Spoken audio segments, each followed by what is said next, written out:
आज हम जलता हुआ मसाल पर कसम खाई थी। ब्लॉक से अभी फोन आयल हल कि जे इलेक्शन लड़ेला हल, ई सीट हो गया सुरक्षित। नाम है भैरव सिंह रे, काल भी करे हमरा से। अरे ये शराब कौन बंटवाया? कान खोल करके सुन लो भैरव सिंह, इलेक्शन में 24 घंटे का वक्त है। लाखों का है ना इंस्पेक्टर साहब, तो कैमरों का वहाँ है, समझ लीजिए। लाओ तो राइफल। धनवा के उमस्टरवा साले दोनों को कपार में गोली मारेंगे। पिछला चुनाव में 1000 मिले है, बड़ी 500 मिले थे। सभी अपना अपना राइफल का बटनाल साफ कर लो, यह वोटिंग नहीं महाभारत का कुरुक्षेत्र होगा। महंगाई खाली आलू प्याज और सोना चांदी के बढ़ा तोर न तोर औकात कल हो 500 के हलो, अब आजो 500 के हो।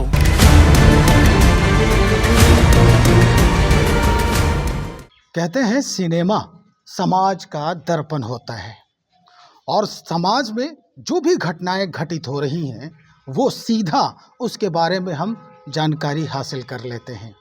माध्यम वही है, तरीका अलग अलग हो सकता है। आज हम जिस जगह पे बैठे हैं वो भी एक समाज के आईना और दर्पण के रूप में व्यवस्थित है। दरअसल हम ये जानने का प्रयास कर रहे हैं कि आजकल जो राजनीतिक गलियारा है या राजनीतिक माहौल है, क्या कुछ चल रहा है, हमारे समाज की हकीकत क्या है। जब जैसे ही चुनाव का नज़दीक होता है समय, उस समय आम जनता जो है वो किस पेशोपेश में रहती है, इस बाबत कई सवाल अब खड़े हो रहे हैं और सवालों के जवाब सीधा सिनेमा के माध्यम से समाज तक पहुंचाने की कोशिश की जा रही है।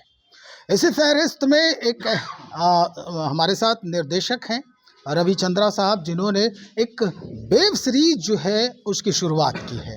वेब सीरीज का नाम जिला भौकालपुर है। हालांकि भौकाल जो है ये उत्तर प्रदेश और बिहार के ये जो परिवेश में जो शब्द हैं वो बोले जाते हैं, जिसका मतलब होता है झूठा दिखावा, लेकिन ये तो जिला ही भौकालपुर का है।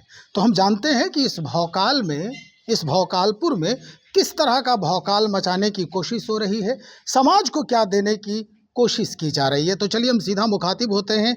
हमारे साथ निदेशक हैं जिला भौकालपुर वेब सीरीज के रवि चंद्रा साहब। सबसे पहले तो हम अपने चैनल में आपका बहुत स्वागत करते हैं रवि साहब। बहुत बहुत धन्यवाद सर आपका। ये वेब सीरीज जो प्रक्रिया है बनाने की और वो भी इस तरह के नामकरण की, तो ये आपके जहन में कहाँ से आया? सबसे पहले तो आपने जस्ट अभी बोला कि राजनीतिक गलियारों में बहुत कुछ होता है और भौकाल का आपने अर्थ बता ही दिया। तो इस भौकाल शब्द का सीधा पैरेलल समानांतर है हमारे बिहार और यूपी जो कह रहे हैं कि एक दिखावा, डर पैदा करना और अपने आप को शो ऑफ करना। और राजनीतिक गलियारे में ये सारी चीज़ें बिल्कुल पैरेलल चलती है। अगर ये नहीं चलेगी, भौकाल नहीं रहेगा, तो जाहिर सी बात है कि जो चुनावी महापर्व है वो रंगीन नहीं होगा। ये चीज़ अब इस वेब सीरीज को बनाने के पीछे यही उद्देश्य मेरा रहा कि जनता कहीं ना कहीं अपने इस लोकतांत्रिक अधिकार को इस महापर्व के इस चकाचौंध में अपने आप को खोते जा रहा है। अपना जो अधिकार है उसको भूलते जा रहा है कि हमें करना क्या है और किस तरह से अपने अधिकार को इस्तेमाल करके हमें एक अच्छे व्यवस्था को सुदृढ़ करना है। और ये जब महापर्व बीत जाता है, माहौल ख़त्म हो जाता है, बाज़ारें बंद हो जाती है, उसके बाद में जनता के पास में सिर्फ मिलता है आश्वासन और बहुत सारे वादे, और उसी को ले करके 5 साल तक झेलना पड़ता है।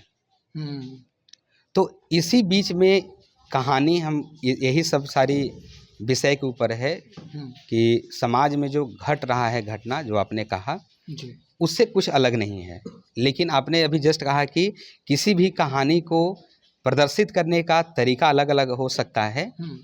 अब रही बात कि अब हर एक चीज़ को हर एक डायरेक्टर, निर्माता, वेब सीरीज, सिनेमा किस तरह से उसको रिप्रेजेंट कर रहा है, सबसे डिपेंड उसके ऊपर करता है।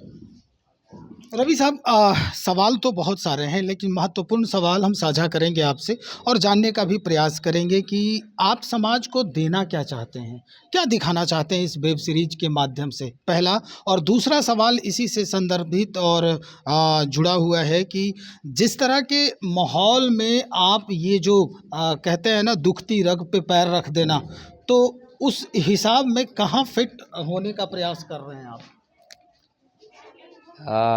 सबसे पहले सवाल का हम जब जवाब देना चाहेंगे जनता को बस हम यही मैसेज देना चाहते हैं कि इस लोकतंत्र में जनता जनार्दन है, और जनता से हमारा यही आग्रह रहेगा कि आप एक अच्छे अपने भविष्य की कल्पना आप अपने लोकतांत्रिक अधिकार को मजबूत करके कर सकते हैं, ना कि आप राजनीतिक गलियारे में बहकावे में आकर के, चकाचौंध में आकर के, या फिर लाचारी में, बेबस में, या किसी एक ऐसे कमज़ोर कड़ी को पकड़कर आप किसी भी अपने मत का गलत इस्तेमाल ना करें बस। और इसके लिए आप इस वेब सीरीज़ को आप एक बार देख लीजिएगा तो आपके जहन में जितने भी ये सारी दुविधाएं हैं वो बिल्कुल आपके जहन से निकल जाएगी। कलाकारों का चयन कैसे किया आपने? कलाकारों का चयन का एक पूरा एक जर्नी है, जिसको अगर हम डिटेल करेंगे तो थोड़ा सा लंबा जाएगा, लेकिन फ़िलहाल थोड़ा सा मशक्क़त करना पड़ा। लेकिन दीपक के आगे दीपक जब जलता है ना तो उसके अगल बगल ही अंधेरा होता है। वही चीज़ मेरे पास हो रहा था कि जहाँ पे हम थे सब चीज़ वहीं पे थी, लेकिन बस हमें दिखाई नहीं दे रहा था। अच्छा। हमारे कार्य क्षेत्र में ही ये सब सारे हैं, कहीं ये अलग जगह के नहीं है। जिस क्षेत्र में हम थे वहीं के हैं। हम अपने कैमरा के माध्यम से दिखाना चाहेंगे कि भाई जो यहाँ पे बैठे हुए लोग हैं, थोड़ा सा पैन कीजिए कैमरा को और दिखाइए कि ये लोग कलाकार हैं जिला भौकालपुर के, और जिस तरह से इन्होंने काम किया है जिला भौकालपुर वेब सीरीज में, वो काबिले गौर भी है और काबिले तारीफ़ भी है। हम आपको एक क्लिप दिखाने का प्रयास कर रहे हैं, थोड़ा सा हम दिखाना चाहते हैं कि जिला भौकालपुर जो है वो कहना क्या चाह रहा है वेब सीरीज। तो हम आपको दिखा रहे हैं, इस क्लिप को देखिए और समझने का प्रयास कीजिए कि आखिर पंचायत चुनाव से पहले इस वेब सीरीज का आने का मतलब क्या है। आज हम जलता हुआ मसाल पर कसम खाई थी। ब्लॉक से अभी फोन आयल है कि जे इलेक्शन लड़ेला हाल सीट हो गया सुरक्षित। नाम है भैरव सिंह रे, काल भी के रहे हमरा से। अरे ये शराब कौन बंटवाया? कान खोल करके सुन लो भैरव सिंह, इलेक्शन में 24 घंटे का वक्त है। लो तो राइफल। धनवा के उमस्टरवा साले दोनों को कपार में गोली मारेंगे। पिछला चुनाव में 1000 मिले है, अबरी 500 मिले थे। सभी अपना अपना राइफल का बट्टा नाल साफ कर लो। यह वोटिंग नहीं, महाभारत का कुरुक्षेत्र होगा। महंगाई खाली आलू पे आज और सोना चांदी के बढ़े। तोर न तोर औकात कल 500 के हलो, अब आजो 500 के हो। क्या संदेश है हमारे समाज को? क्योंकि अगर हम देखें तो सामाजिक जो पायदान है या कहें लोकतंत्र के 3 जो स्तंभ हैं, उसमें पहला पायदान पंचायत चुनाव ही होता है। उसके बाद जो विधानसभा का चुनाव है, लोकसभा का चुनाव है। तो जो पहले पायदान पर पंचायत चुनाव, जिससे हम अपने मुखिया चुनते हैं, मुखिया जी को चुनते हैं, भाई हमारे वो पहले जनप्रतिनिधि होते हैं, तो उसके बारे में उनके लिए ये पूरा संदेश है कि मुखिया हमारे होने कैसे चाहिए। कुछ और भी सवालात हैं जो हम आगे साझा करेंगे। हमारे साथ ओम प्रकाश मिश्रा जी हैं, इनसे भी हम बातचीत कर लेते हैं। किस तरह का रोल रहा है आपका पूरे वेब सीरीज के निर्माण के दौरान? जी नमस्कार सबको, आपके जो दर्शक हैं उनको नमस्कार। हमारा जो इस वेब सीरीज़ के अंदर में रोल है वो एक निष्पक्ष पत्रकार का है। क्या बात? एक रिपोर्टर को किस तरह से सिस्टम के खिलाफ आके खड़ा होना चाहिए और जो सच में सही व्यक्ति है समाज का, उसके साथ खड़ा होकर के, चाहे उसके लिए उसको कितनी भी परेशानी का सामना करना पड़े, उसी काम को मैंने इस वेब सीरीज में किया है। तो चलिए अब देखते हैं वेब सीरीज का क्या रिजल्ट होता है और किस तरह